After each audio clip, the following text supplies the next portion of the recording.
Questions on statistical description of data and sampling. अब इन दोनों के क्वेश्चंस है। Question number 1, which of the following statement is true? B. अब यहाँ पे हमको उसका ओरिजिनेशन एंड वर्ड इन दोनों को कंपेयर करना है। कल हमने स्टार्टिंग में ही देखा था, तो यहाँ पे उल्टा पुल्टा दिया हुआ है। Option B is a correct.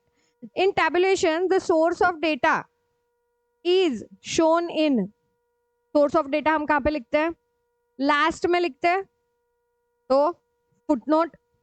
Footnote last में दिया जाता है, सोर्स हम फुटनोट में लिखेंगे।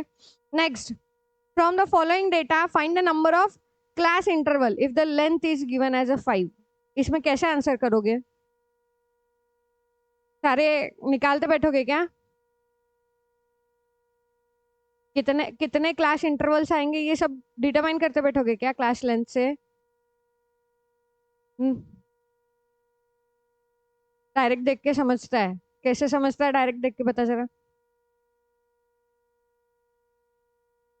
41 तो तुम्हारा लोएस्ट है, 80 तुम्हारा हाईएस्ट है, राइट? हाँ, तो वहां से तुमने कितने डिटरमाइन किए? 8। अब इसके लिए तरीका लिख लो, लार्जेस्ट माइनस स्मॉलेस्ट। इसका मतलब हमने रेंज निकाला। अगर रेंज को मैं डिवाइड करूं बाय क्लास लेंथ, लेंथ हमको दी है, क्लास लेंथ से डिवाइड करूं तो मुझे जो भी आंसर मिलेगा उसका राउंडिंग ऑफ करके ले लेना। अब वो शायद 7.8 मिलता है आंसर, तो इसीलिए 8, option D. Fourth, the number of observation between 150 to 200 is based on the following data. हमको क्या दिया है? मोर देन फ्रीक्वेंसी दिया है, राइट? हाँ, जब मोर देन फ्रीक्वेंसी दिया है तो more than 200 is 28 and more than 150 is 63। क्या करोगे? 63 माइनस 28, ये मेरे को कहाँ का डेटा देगा? 150 से लेके 200 तक के कितने हैं? कितने? 35। Next, the data collected on a religion from the census report। census report से लिया है, सेकेंडरी रहेगा प्राइमरी रहेगा? Secondary. the distribution of a profits of the company follows। Profit of company क्या फॉलो करता है? सी, बेल शेप। क्यों जे shape नहीं आता, यू शेप नहीं आता? नहीं आता ना, गुड, बेल शेप। नेक्स्ट, और ये चीज तुमको इकोनॉमिक्स से भी तुम कोरिलेट कर सकते हो। इकोनॉमिक्स के चैप्टर 4 में हमने देखा था प्रॉफिट का डेटा, प्रॉफिट का कर्व जो है वो बेल शेप्ड आता है। अदरवाइज क्या बोलते हैं, प्रॉफिट नॉट पॉसिबल कि वो जे शेप्ड और यू शेप्ड रहे। थोड़ा सा रिलेट कर सकते हो कहीं कहीं पे। The medium of distribution can be obtain from median. C, less than और give. The frequency density corresponding to the class interval is the ratio of, कल हमने देखा था, ratio of frequency by length, right? तो option B. Standard error can be described as D. Standard deviation of statistic। इसमें actually ये वाले chapter में कुछ ज्यादा एक्सप्लेनेशन है नहीं, जहां जहां पे एक्सप्लेनेशन लगेगा मैं वहां वहां पे एक्सप्लेनेशन दूंगी। अदरवाइज इसमें ज्यादा एक्सप्लेनेशन वाले क्वेश्चंस है नहीं। कल जो लेक्चर किया था हमने उसमें अपन ने पूरा के पूरा जितना भी है स्टैटिस्टिक्स का description of data and sampling पूरा उसमें हमने किया था, तो उसके रिलेटेड ही क्वेश्चंस है। तो वो एक बार वो लेक्चर देख के ये क्वेश्चंस भी कर लोगे तो भी तुम्हारा चैप्टर सिक्योर्ड है। अराउंड 8 to 10 मार्क्स आ जाएंगे, पर तुमको अच्छे से करना पड़ेगा। आसान चैप्टर है पर हम इसको इग्नोर कर देते हैं, और बचे हुए जो हार्ड चैप्टर है वो उस पर ज्यादा ध्यान रहता है। हमको परम्यूटेशन कॉम्बिनेशन पहले करना है, प्रोबेबिलिटी पहले करना है। ये चैप्टर अगर पहले करोगे तो इसमें से मार्क्स स्कोर करने का तुम्हारा जो चांस है वो ज्यादा रहेगा, बिकॉज इसमें कुछ डिफिकल्टी वाला पार्ट नहीं है, फैक्ट है। फैक्ट्स जितने याद है उतने तुम्हारे मार्क्स है। क्लियर? चलो next, question number 10। The difference between the upper limit and lower limit is known as range, right ना? कि क्लास बाउंड्री। देखो अभी कंफ्यूज हो गए, क्या आएगा? अपर लिमिट एंड लोअर लिमिट। अब ये थोड़ी बोला है कि अपर लिमिट तुम्हारा क्या बोलते हैं किसके लिए? क्लास साइज आएगा। हाँ गुड। रेंज के अंदर क्या होता है वो बताती हूँ, जो कंफ्यूजन हो गया मुझे, तुमको नहीं। और ऐसा कंफ्यूजन तुम्हारे साथ भी हो सकता है, क्योंकि हमको पहले दिख रहा है रेंज, तो रेंज ही रहेगा। अपर limit and lower limit, upper limit of last class and lower limit of a first class रहा तो वो रेंज आता है। ठीक है। हाँ क्लास मार्क तो है नहीं, क्लास बाउंड्री मतलब वो ऑलरेडी लिमिट्स होते हैं, एंड क्लास साइज रहेगा मेरा difference between upper limit and lower limit. The data are said to be dot dot if the investigator himself is responsible for the collection of data. अगर खुद ही collect कर रहे हैं तो वो कौन सा रहता है? Primary data. The suitable graph for representing the proportioning of a total into subparts in a statistics. Pie chart. हम proportion कर रहे हैं तो वो pie chart आएगा. If the width of each of the 10 classes in a frequency distribution is 2.5, the lower class boundary is 5.1, then the upper class boundary of the highest class 30 point. कहां से निकाला? ऐसे ही कुछ तो फॉर्मूला निकाला होगा ना। अरे अभी अपन ने देखो ना क्या किया, यहाँ पे अपन ने फॉर्मूला यूज किया था नंबर ऑफ क्लासेस का। हाँ अभी हमको कितने क्लासेस दिए? 10 क्लास दिए, राइट। और फ्रीक्वेंसी डिस्ट्रीब्यूशन का उन्होंने क्या बोला है? विड्थ कितनी है? 2.5, तो डिनोमिनेटर में 2.5 गया। लोअर लिमिट, लोअर हमारे पास दिया है और लार्जेस्ट हमको डिटरमाइन करना है, तो 10 इंटू 2.5 माइनस, माइनस नहीं प्लस 5.1, 30.1 आता है। 31 कहाँ से आया रे? 30.1 ही बोला क्या? ठीक है मैंने गलत सुना। 30.1 option A. Next, if let L be the lower class boundary of class in the frequency distribution, M be the midpoint of the class, which of the following is higher class boundary of the class? 2M minus L, 2M minus L highest class boundary आएगी। Mid point का 2 times करोगे। Formula clear नहीं है ना? Confusion, मुझे पता है कहाँ कंफ्यूज होते हो तुम लोग। अब ये एक्चुअली देखा गया है तो ये क्या है क्वेश्चन? एक तो क्वेश्चन तुमको बड़ा करके दे दिया, रीड करने में ज्यादा टाइम लगा, तुम उसको प्रोसेस नहीं कर पा रहे हो। सिंपल दिया है, the lower class boundary of the each class of frequency is L, lower class boundary L है, ठीक है। एंड मिड पॉइंट क्या है? एम। हाँ मिड पॉइंट एम है। Which of the following is a higher class boundary? Mid point कैसे निकालते हैं हम? Lower plus higher divided by 2, तो m is equal to lower plus higher divided by 2, तो क्या होगा? 2m minus L is equal to higher class boundary. Formula put करो जो हमको पता है। हमको लोअर क्लास बाउंड्री क्या होता है, मिड पॉइंट क्या होता है पता है ना। अब इस क्वेश्चन में कंफ्यूजन जैसा कुछ नहीं था, बट स्टिल हम कंफ्यूज हो जाते हैं। क्यों? क्योंकि हमारे पास डेटा बहुत सारा है, पढ़ा हमने बहुत सारा है, और ये चीज की भी है। मिड पॉइंट निकालने के लिए एक्स बार निकालते वक्त, मीडियन निकालते वक्त काफी जगह हमने किया है, बट यहाँ पे वो चीज याद नहीं आएगी।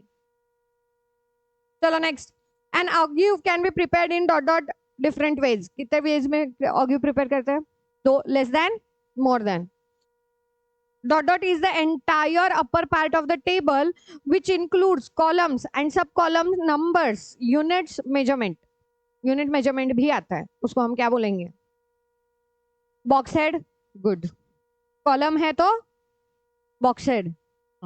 नेक्स्ट, एक्स वाई दिया है एंड बोला in about table corresponding the two variable X and Y are given, which of the following equation establishes the relationship between the two variable. अब हमको यहाँ पे ऑब्जर्व करना है, ऑब्जर्व करते वक्त हमको क्या करना है? y is equal to, y के आंसर्स मेरे पास है तो x is equal to put करो फर्स्ट वाले ऑप्शन में। अगर फर्स्ट जो रखा है, क्या रखा है? 3 इंटू 5 प्लस 2, 11 नहीं आता। नेक्स्ट, 2 इंटू 5 10 माइनस 1, ये भी 11 नहीं आता। थर्ड वाला ऑप्शन 2 × 5 + 1 11 आ रहा है। अब वापस नेक्स्ट वाले पे चेक करो, 6 × 3 सॉरी 6 × 2 12 + 1 13 आ रहा है। 3 कहाँ से आया? ऑप्शन 3, ठीक है। ऐसे चेक करो, और दो इतने चेक कर लिए तो भी समझ आ जाता है कि ये रिलेशनशिप है। उसके आगे भी चेक करना है तो कर सकते हो, वही आएगा। The statistics is concerned with, statistics किससे कंसर्न्ड है? क्वांटिटेटिव, क्वालिटेटिव, कौन सी इंफॉर्मेशन चाहिए?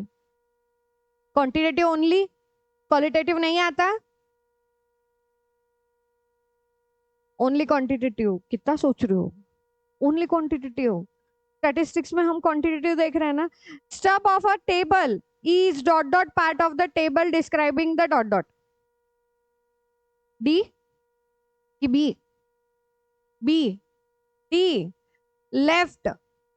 हाँ, left part of the table describing the rows. Then the pair of averages whose value can be determined graphically।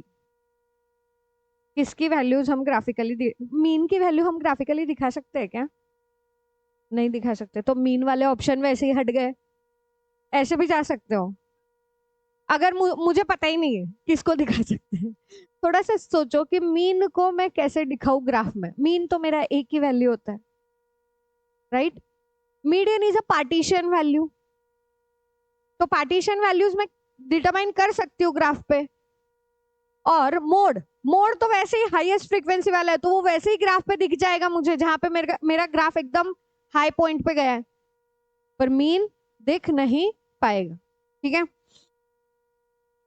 इस चैप्टर में तुम थोड़ा सा क्या बोलते हैं, जो बाकी चैप्टर्स के लॉजिक है थोड़े थोड़े भी यहाँ पे लगाओ क्वेश्चन के अकॉर्डिंग, तो भी तुम्हारे इसके क्वेश्चंस हो जाएंगे। बस तुमको लॉजिक्स लगाने पड़ेंगे। अगर लॉजिक लगाने नहीं आ रहा है तो फिर कोई नहीं बचा सकता। चलो, what is exclusive series? Exclusive में क्या होता है? Upper limit is not included. Option C. The following set of the data can not be presented in a table. कौन सा डेटा टेबल में प्रेजेंट नहीं कर सकते? रीड करो अभी। Height of the student described in the centimeters, इसको हम प्रेजेंट कर सकते हैं टेबल में, ठीक है। Weights of the candidate expressed in kilograms, ये भी डिस्क्राइब कर सकते हैं। Amount of a rainfall obtained as a medium, average, heavy etcetera, ये कर सकते हैं क्या? चलो लास्ट वाला, नहीं सोचने आ रहा है ना, लास्ट वाला। The number of bills per day cleared by the auditor in a month, ये दिखा सकते हैं। तो हमको पूछा क्या है? नहीं दिखा सकते, तो हम जहां कंफ्यूज हो गए उसको टिक कर दो। हाँ, एलिमिनेशन मेथड भी यूज कर सकते हो। हमको जब नहीं आता है तो जो आ रहा है उससे तो जाओ। अब हमको पता है कि इन तीनों के ग्राफ में डिटरमाइन कर सकती हूँ, टेबल बना सकती हूँ। मुझे बोलो media amount of rainfall obtained as a medium, average and heavy, मैं कहाँ से निकालूं? मुझे कुछ वैल्यूज निकालने पड़ेंगे ना, मैं टेबल में नहीं लिख सकती। Weight, height, number of bills मैं टेबल में बता सकती हूँ, एक्स एंड फ्रीक्वेंसी। रेनफॉल कैसे बताऊं? नहीं बता पाऊंगी ना, मुझे पहले उसके वैल्यूज निकालने पड़ेंगे, फिर मैं उसको टेबल में रिप्रेजेंट कर सकती हूँ। एंड मोस्टली डेटा दिया है तो डेटा हमको रॉ डेटा ही लेना है, प्राइमरी डेटा लेना है। तो जब हम एवरेज लेते हैं तो it's not a primary data, primary data से हम उसको कन्वर्ट कर रहे हैं ना average. Okay, according to the imperial rule, if the data form bell-shaped distribution, the maximum and minimum frequencies occurred at dot dot and dot dot। Maximum and minimum frequency कहाँ पे आती है? मैक्सिमम कहाँ पे आएगी? मैक्सिमम कहाँ पे आएगी? वापस बेल शेप, मिडल में आएगी। बेल शेप है ना, बेल शेप निकालो, नहीं हो रहा है। प्रॉफिट मैक्सिमम कहाँ होता था? मिडल में। हाँ, तो मिडल तो आ गया। अब मेरे को right hand left hand, minimum frequency कहाँ होगी? हाँ, लेफ्ट हैंड, लेफ्ट हैंड, जहां से हम शुरुआत कर रहे हैं। क्योंकि जहां पे प्रॉफिट हमारा क्या बोलते हैं, वापस जीरो आ रहा है या कम हो रहा है, वो तो मेरा फ्रीक्वेंसी वहां पे ज्यादा ही रहेगा ना। फ्रीक्वेंसी ज्यादा है बट प्रॉफिट कम है, रेवेन्यू आ रहा है बट प्रॉफिट कम है, there is another reasons also, but जहां से शुरुआत कर रहे हैं वहां पे क्या होगा, मेरा फ्रीक्वेंसी लो होगा। और उन्होंने हमको वही पूछा, मैक्सिमम एंड मिनिमम, तो मैक्सिमम के लिए पहले मिडल एंड मिनिमम के लिए left hand, option A. Next, in a graphical presentation representation of a data, the largest numerical value is 4, smallest numerical value is 25। गलत दिया है क्या?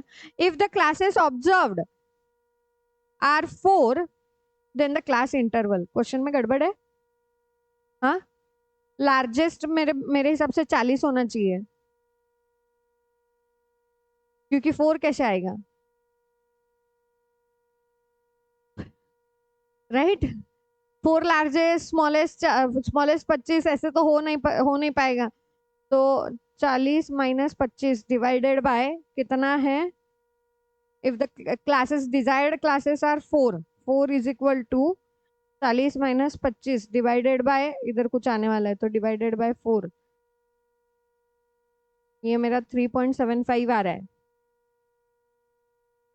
क्वेश्चन में ही गड़बड़ है, या तो मेरे से कुछ मिसप्रिंट हो गया है, चेक करना पड़ेगा। क्वेश्चन छोड़ दो, नेक्स्ट क्वेश्चन पे जाओ। पर अगर ऐसा क्वेश्चन आया लार्जेस्ट स्मॉलेस्ट, तो वो फॉर्मूला लिख के रखा है ना, क्या है, क्लास इंटरवल नहीं, classes, number of classes is equal to largest minus smallest upon class length, largest minus smallest upon class length और क्लास इंटरवल, ठीक है। Histogram is used for finding, histogram किसके लिए यूज करते हैं हम, mode. Next, the data are set to be dot dot if the investigator himself, ये वापस आया है, प्राइमरी।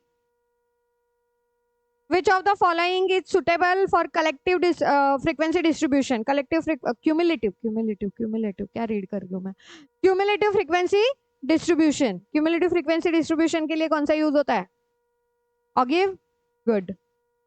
ये इसको ऐसे भी याद रख सकते हो, CF हम कहाँ पे निकाल रहे हैं, मीडियन के लिए, और मीडियन में ही ऑगिव यूज होता है। ऐसे उल्टी फुल्टी चीजें याद रखो, ऑगिव मीडियन, ठीक है, ऑगिव मीडियन CF, ऑटोमेटिकली वो चीजें रिकलेक्ट हो जाएगी। The left part of the table providing the description of row is called, तब the following data relate to the marks of the groups of the student. अब ये less than वाला दिया है, बिलो 10, बिलो 20, राइट, और हमको पूछा क्या है, मोर देन पूछा है, how many student got marks more than 30, 30 से ज्यादा कितने हैं, 80, 84, बिलो 30 65 है, और बिलो 50 100 है। इसका मतलब क्या, मेरे को टोटल 100 है, राइट। उस टोटल 100 में से बिलो 30 वाले माइनस कर दो ना, 100 माइनस 65, 35, 84 कहाँ से लेके आओगे, 84 में तो वो ये भी है ना, 30 से कम वाले भी तो है, बिलो दिया है, बिलो इधर ऊपर, बिलो 40, बिलो 50, बिलो 60, बिलो 30 वगैरह, तो लेस देन क्यूमुलेटिव फ्रीक्वेंसी दी है हमको, लेस मोर देन 30 पूछा है। अब इतना टाइम हमारे पास है नहीं कि मैं हर एक की फ्रीक्वेंसी निकालू एंड देन बताऊं, राइट। तो हम हर एक की फ्रीक्वेंसी नहीं निकालेंगे, मुझे टोटल मिल जाएगा ना, बिलो 50 मतलब टोटल मेरे पास कितने हैं, 100 में से गए कितने, बिलो 30 वाले को हटा दो, 65। The probability of a blue chip company is shown by, probability, bell shape, blue chip company होती कौन सी है,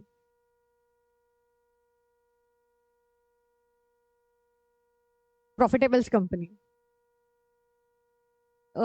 शेयर मार्केट में यूज होता है वो वर्ड ब्लू चिप, कि जिनका प्रॉफिट ज्यादा है, जो प्रॉफिट दे भी रही है, डिस्ट्रीब्यूट भी कर रही है, तो प्रॉफिट जिनके पास आ रहा है, प्रॉफिट आ रहा है, इसका मतलब क्या, वो बेल शेप रहेगा। देन इफ ये शायद तुमको उसमें भी आया था रे, ब्लू चिप वाला प्रोबेबिलिटी डिस्ट्रीब्यूशन में भी आया ये क्वेश्चन, कहीं पे तो है। अब मैंने कौन से मटेरियल में रीड किया, I don't know, I think institute के इसमें ही है, मॉड्यूल में ही है ये क्वेश्चन। क्वेश्चन है या फिर जहाँ पे तुम्हारा वो नॉर्मल डिस्ट्रीब्यूशन वाला है ना, उधर ये वाली चीज दी हुई है। If all the observation are increase by 6 then the variance of the series will be. Variance के साथ क्या होगा? वेरिएंस चेंज होता है कि नहीं होता? 14th वाला चैप्टर आ गया गलती से। हाँ, अनचेंज्ड। क्या हो गया? अरे बात नहीं करनी क्या आज? या फिर मेरी स्पीड कम हो रही है, speed बढ़ाऊं? The graphical representation of the cumulative frequency distribution is called octave. The table has dot dot parts. Table के लिए टेबल के कितने पार्ट्स हैं? 4? पक्का कि 5? 4. Out of 100 persons, 25% were industrial workers and the rest were agriculture workers. The 300 person enjoyed the World Cup on the TV. 30% of the people had not watched the World Cup matches were the industrial workers. What are the number of the agriculture workers who enjoyed the World Cup matches on TV? ये मेरे को ना question दिया इधर है data के according, but मेरे को क्वेश्चन ये मोस्टली सेट का ज्यादा लग रहा है। सेट्स के हिसाब से अगर मैं इसको सॉल्व करूँ तो मेरा जल्दी आएगा आंसर। ठीक है, पहले हम क्या करेंगे? इंडस्ट्रियल वर्कर नहीं, इंडस्ट्रियल वर्कर कितने हैं? 25% है। एग्रीकल्चर वर्कर कितने हो गए? 75%। तो 750 आएगा, राइट? अब उसमें से क्या बोला है? 300% enjoyed the world cup on the TV. The 30% of the people who have not watched the World Cup are the industrial worker. अब not watch कितने रहेंगे? 700, राइट? उसमें से 30%,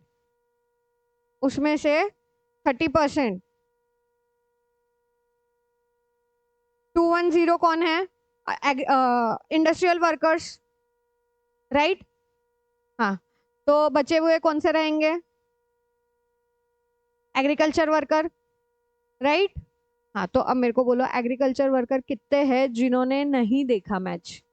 490, ओके। और टोटल कितने लोगों ने एंजॉय किया है? 300 पर्सन्स ने ना। हाँ, और तो 300 पर्सन्स में इंडस्ट्रियल कितने रहेंगे? 40?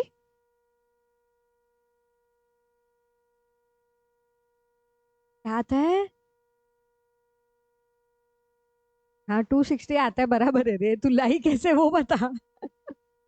आंसर 260 आता है, करेक्ट है।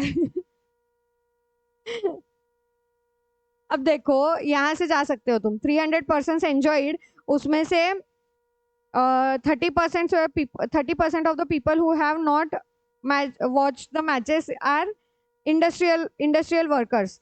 तो तुम्हारे 490 जो है वो कौन थे? एग्रीकल्चर वाले थे, राइट? हाँ, और उसमें से अब हमको क्या बोला है? क्या पूछा है? एग्रीकल्चर वर्कर और जिन्होंने वर्ल्ड कप भी एंजॉय किया है। तो वर्ल्ड कप एंजॉय करने वाले तो 300 लोग हैं, टोटल 300 लोगों ने एंजॉय किया है। और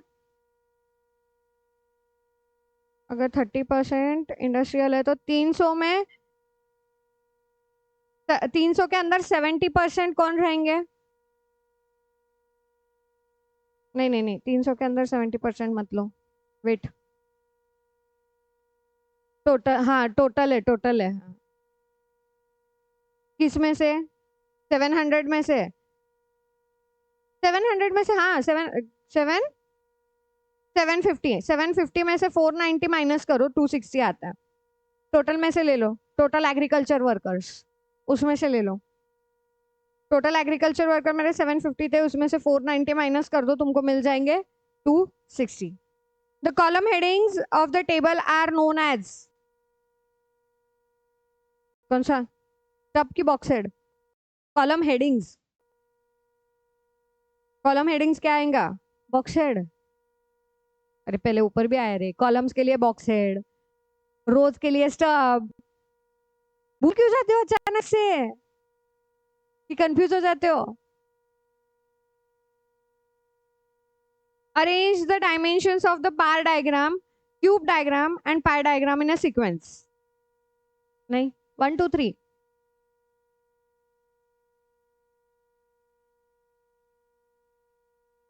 dimension, dimension is, bar diagram दिखता कैसा है, सिंगल सिंगल हम निकालते हैं। क्यूब डायग्राम में हम उसके साइड से भी लेते हैं, मतलब 2D दिखाते हैं। एंड पाई चार्ट मेरा 3D रहेगा। क्यों? क्योंकि मैं पोर्शंस कर रही हूँ, तो वो 3D में दिखेगा, इसीलिए डायमेंशंस 1 2 3 आता है। ये सोचा ही नहीं है ना? Dimensions are 1D 2D 3D, ये याद रहता है 1D 2D 3D। बट वो याद नहीं है कि डायमेंशंस मतलब हम डी यूज करते हैं, रेगुलर में यूज कर रहे हैं ना हम। The secondary data is collected by, कैसे? International source like World Bank, ठीक है। The exit poll are the example of the method of collecting the data. ये क्या है? कौन सा सैम्पलिंग है? रैंडम सैम्पलिंग है, कोटा सैम्पलिंग है, सेंसस है, या इन्वेस्टिगेशन है? अच्छा, एग्जिट पोल क्या होता है ये पता नहीं। इलेक्शंस होते हैं ये पता है, थोड़ा एक दो साल में ना, 2 साल के बाद करोगे ना वोट। हाँ, तो वोट जब करोगे तो उसके बाद ना, जब रिजल्ट आता है इलेक्शंस का, उसके पहले एग्जिट पोल आते हैं। एंड उस एग्जिट पोल में ये लिया हुआ होता है कि प्रोबेबिलिटी ऑफ जो पार्टी सिलेक्ट होने वाली है या कौन सा कैंडिडेट सिलेक्ट होने वाला है। अब उसके लिए ये वहां पे भी डेटा कलेक्ट किया जाता है।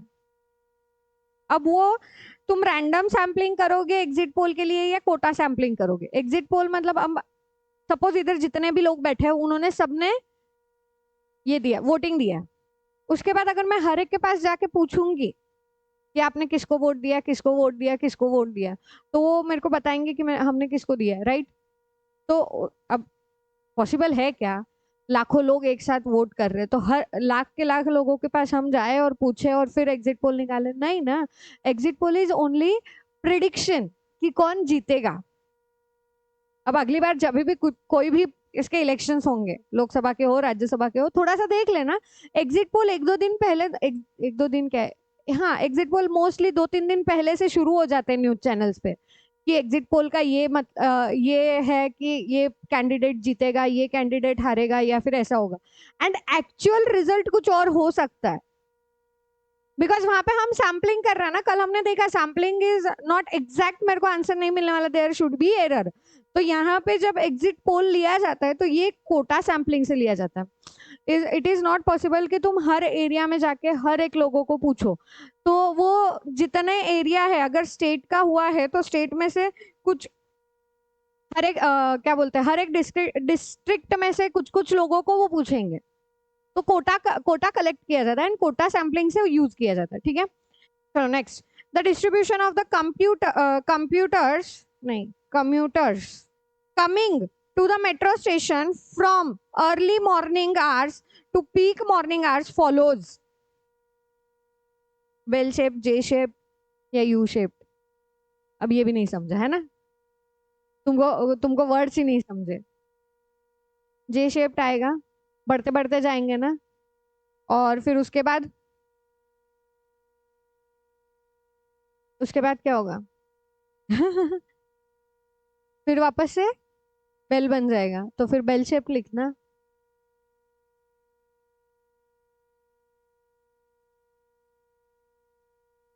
जे शेप पहले बढ़ेगा, सॉरी, पहले कम होगा, देन अगेन इंक्रीज होगा, राइट? हाँ, तो मेरे को बोल, अर्ली मॉर्निंग में क्या पहले एकदम ज्यादा रहने वाले, कम कम कम होने वाले और फिर वापस इंक्रीज होने वाले हैं क्या?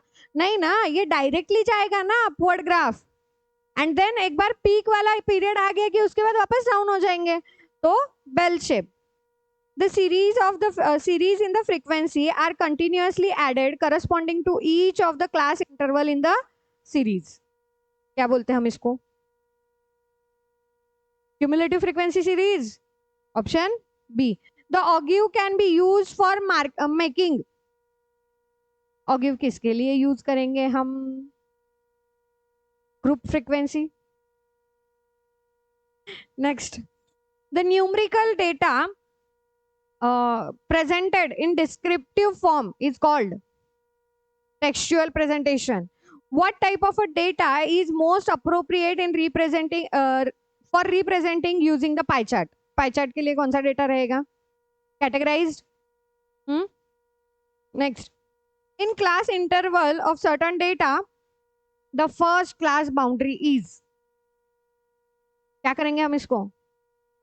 0.5 less 0.5 add, तो 9.5 14.5.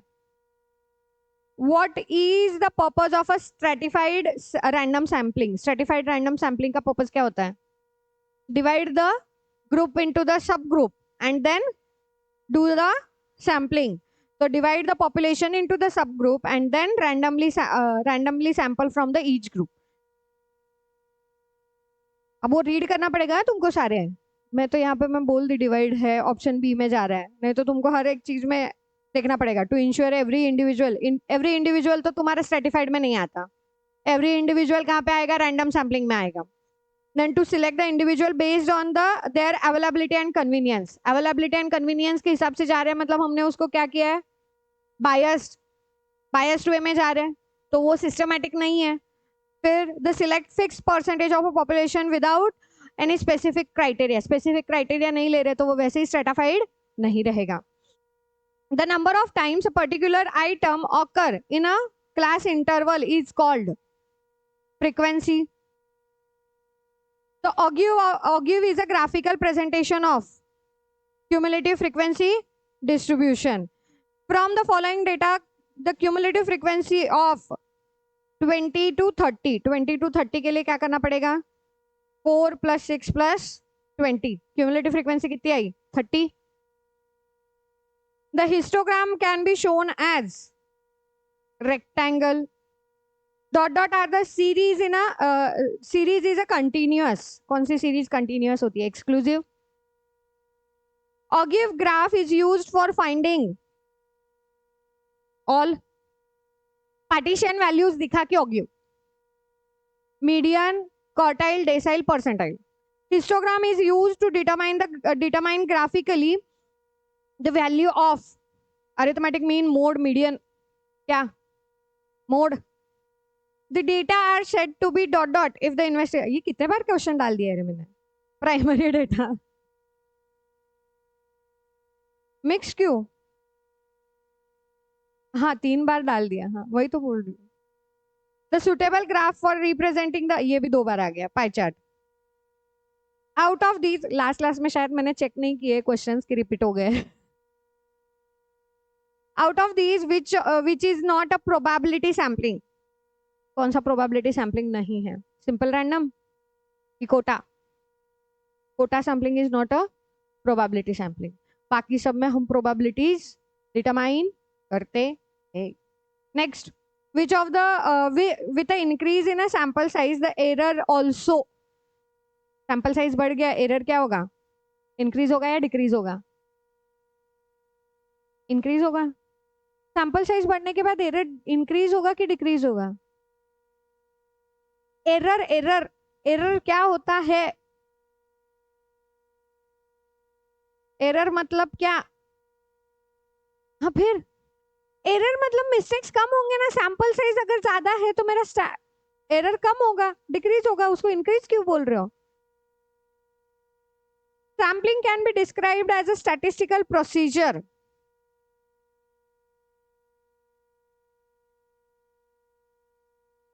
ये sampling can be described as a statistical procedure to infer about the unknown universe from the knowledge of any sample, to infer about the known universe from the knowledge of a sample drawn from it, to infer about the unknown universe from the knowledge of a random sample drawn from it. क्या आएगा? C आएगा, क्योंकि sample हम ले रहे हैं। And statistical procedure क्यों है? क्योंकि मेरे पास क्या बोलते हैं, अननोन डेटा है एंड उसमें से मैं सैंपल ले रही हूँ एंड रैंडमली ले रही हूँ। ठीक है। The law of statistical regularity states that, statistical regularity क्या बताता है? Larger the sample smaller the error, right. हाँ, तो फिर कहाँ पे बता रहा है देखो, larger the sample drawn at a random from the population would possess the characteristics of a population on an average वाला ऑप्शन सिलेक्ट करना, क्योंकि वो मोस्ट अप्रोप्रिएट है, ठीक है। ऑन एन एवरेज बताएगा ना कि आ रहा है। The sample surveys is prone to sampling error, non sampling error की दोनों दोनों दोनों आ सकते हैं, सैम्पलिंग एरर भी आ सकता है, नॉन सैम्पलिंग एरर भी आ सकता है। The population of the roses in a salt lake city is example of, इसका एग्जांपल है finite population, infinite population, hypothetical population या फिर इमेजिनरी पॉपुलेशन। हाइपोथेटिकल जाएगा, हाइपोथेटिकल मतलब तुमने क्राइटेरिया बनाया है।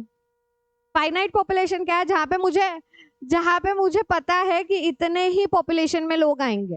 फाइनाइट बता सकती हूँ मैं, नंबर्स इतने आ रहे हैं। इनफाइनाइट मतलब मैं नंबर्स नहीं बता पा रही हूँ।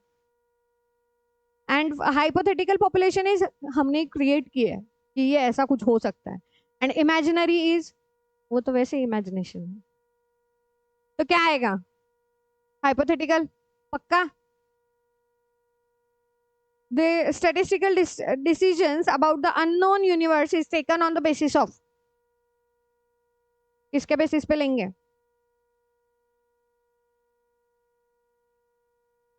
मेरे को ये 60 का आंसर एक बार चेक करो, मेरे को फाइनाइट पॉपुलेशन लग रहा है। नंबर ऑफ रोजेस में काउंट कर सकती हूँ, वो सॉल्ट लेक सिटी जाने दो। हाइपोथेटिकल है, फाइनाइट आएगा ना। Infinite population,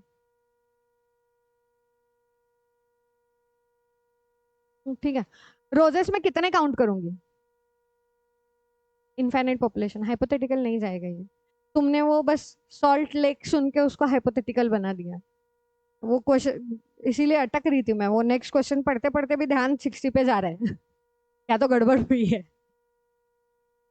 statistical decision about the unknown universe is taken on the basis of, किसके बेसिस पे लेते हैं? सैंपल सर्वे, कंप्लीट इनॉमरेशन या sample observation? Sample observation, good. Sample observation पे लेंगे हम। देन रैंडम सैम्पलिंग इंप्लाइज, क्या इंप्लाई करता है? The sampling with the same probability of each unit, right. किसी को भी हम सिलेक्ट कर सकते हैं। Parameter is a characteristics of population, ये सैंपल का कैरेक्टरिस्टिक नहीं है, पॉपुलेशन का कैरेक्टरिस्टिक्स है पैरामीटर। इसीलिए देखना ना, प्रोबेबिलिटी डिस्ट्रीब्यूशन में हमने पैरामीटर वर्ड यूज किया है, राइट। बाइनोमियल डिस्ट्रीब्यूशन के पैरामीटर्स कौन से होते हैं? एन इंटू एन और पी, एंड पॉइजन के एम, नॉर्मल का म्यू एंड सिग्मा। तो वहां पे वर्ड हमारा पैरामीटर आ रहा था, बिकॉज हम वहां पे पूरी पॉपुलेशन एक साथ कंसीडर कर रहे हैं, ठीक है। देन स्टैटिस्टिक्स इज, क्या है statistics? Function of a sample observation, characteristics of a population, function of a population unit and the part of population. क्या है सैंपल? सैंपल नहीं, statistic. Sample, function of a sample observation, good. The sampling fluctuation में B described as, fluctuation किसको बोलेंगे हम?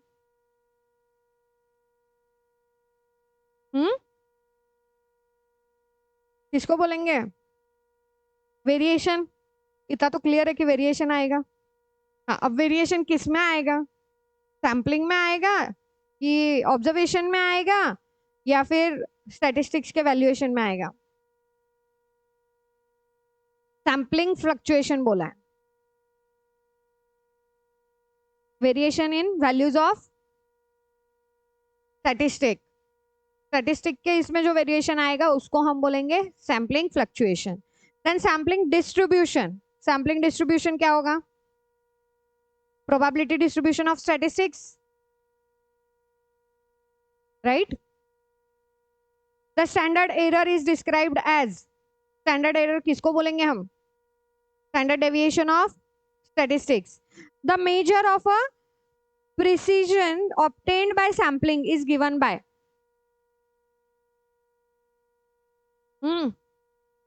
Standard error ना. The measure of precision obtained by sampling, standard error आएगा. हाँ. The sample size increases, standard error decreases. If from the population with the 25 members, the random sample without replacement of 2 members is taken, the number of all such sample is, क्या आएगा? 300. कैसे निकाला? 25 से 25 C2 right है ना? हाँ, 25 C2. Next, the population comprises of 5 members. The number of all possible sample of a size 2 that can be drawn from it with replacement. अब ये with replacement है. With replacement है तो क्या करेंगे, क्या करोगे?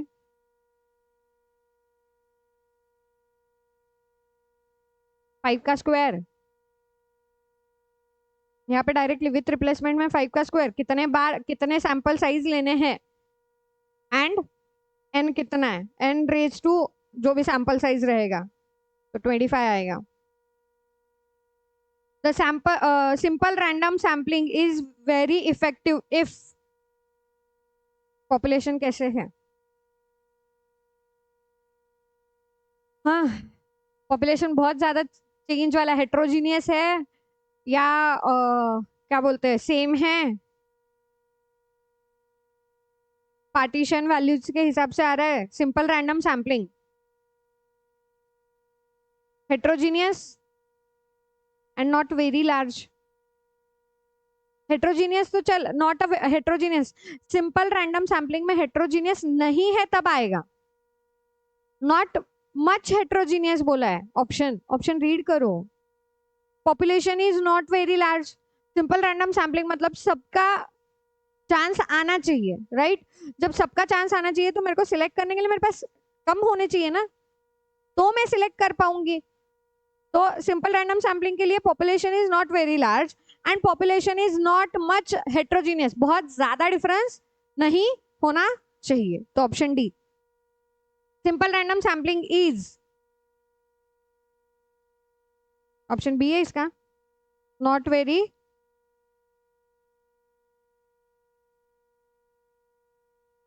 अच्छा हाँ, ऑप्शन है नॉट वेरी लार्ज बोला है तो लार्ज आएगा. सॉरी. नहीं, not very large is small आएगा.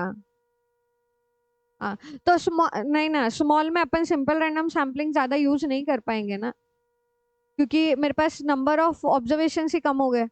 सिलेक्ट करने के लिए मेरे पास चांसेस कम हो गए. ऑप्शन बी आता है. The random sampling is, simple random sampling is क्या है? प्रोबेबिलिटी या non probability? Probabilistic sampling. Next, according to the Neyman's allocation in stratified sampling. Neyman क्या बोलता है? कल मैंने बताया था ना लास्ट में, नेमन के अकॉर्डिंग क्या होता है? Proportional to the population size. वो बोल रहा है पॉपुलेशन का साइज निकालो और देन प्रोपोर्शन करो. Then which sampling provides separate estimate for the population means for the different segment and also an overall estimate. दोनों बता रहा है. स्ट्रेटिफाइड में आएगा कि मल्टी स्टेज में आएगा?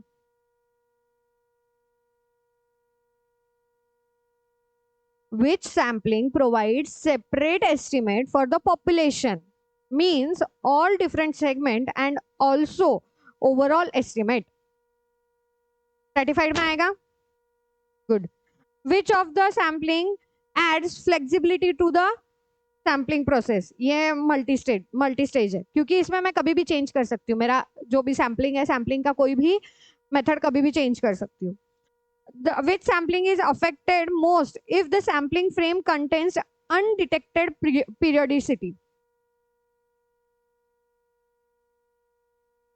सिस्टमैटिक, ये सिस्टमैटिक में दिया हुआ है, ठीक है।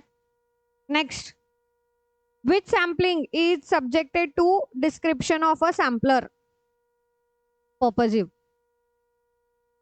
बायस, बायस या purposive, option C. If the random sample size 2 with a replacement is taken from the population containing 361, then the samples would be with replacement है, right? कितने हैं? 3 raised to 2 आएगा ना, right? 3 raised to 2 आएगा, तो 9 कहाँ पे है चेक करो, सी ऑप्शन में, डी में 10 है, फिर वो मत चेक करो कि दोनों, सी वाला ऑप्शन ज्यादा करेक्ट है क्योंकि डी में 1 1 2 बार दिया है, ठीक है। Next, size of 2 without replacement, ABC, ABCD 4C2,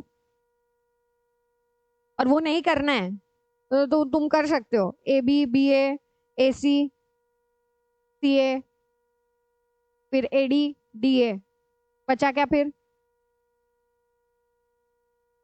BD CD, right, वो भी तो आएंगे ना,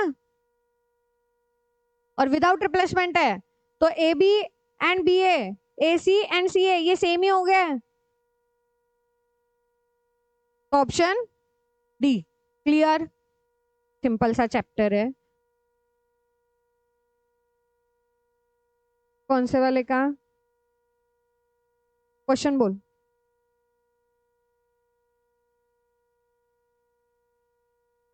उसको, उसका आंसर सिस्टमैटिक है क्या? सिस्टमैटिक, फिर मैंने मल्टी स्टेज क्यों किया था? एड्स फ्लेक्सिबिलिटी, यस, फ्लेक्सिबिलिटी तुम्हारा सिस्टमैटिक में आता है बिकॉज मैं सिस्टम चेंज कर सकती हूँ, मैंने बोलते वक्त भी शायद सिस्टम चेंज हो सकता है बोला था ना, मेथड चेंज कर सकते हैं, फिर मैंने मल्टी स्टेज कर दिया। कंफ्यूजन, देखो ऐसे कंफ्यूजन अवॉइड करो, 2 बार रीड कर लो क्वेश्चन, बट ये चैप्टर ऐसा है ना जहाँ पे तुमको मार्क्स स्कोर करना बहुत आसान है, तुमको क्वेश्चन सॉल्व करने में भी टाइम नहीं लगेगा, तुमको अगर तुमने इसको 2 बार 3 बार भी कर लिया, जितने भी क्वेश्चंस है इन क्वेश्चंस को 2 बार 3 बार देख भी लिया ऐसे ही, तो भी तुम्हारे क्वेश्चंस हो जाएंगे। और मैं क्वेश्चन से भी ज्यादा जो तुमको नोट्स दिए हैं वो नोट्स को तुम 2 बार 3 बार गो थ्रू कर लो, अगर वो गो थ्रू नहीं हो रहा है, वो 1 घंटे का लेक्चर है, 1 घंटे का लेक्चर बार बार सुनो, डन। उससे ज्यादा कुछ करने की जरूरत नहीं पड़ेगी, उससे भी तुम आंसर लिख सकते हो, उतना कर लो, तुम्हारा ये वाला चैप्टर क्लियर है, ठीक है। चलो पढ़ते रहो, अच्छे से एग्जाम देके आओ।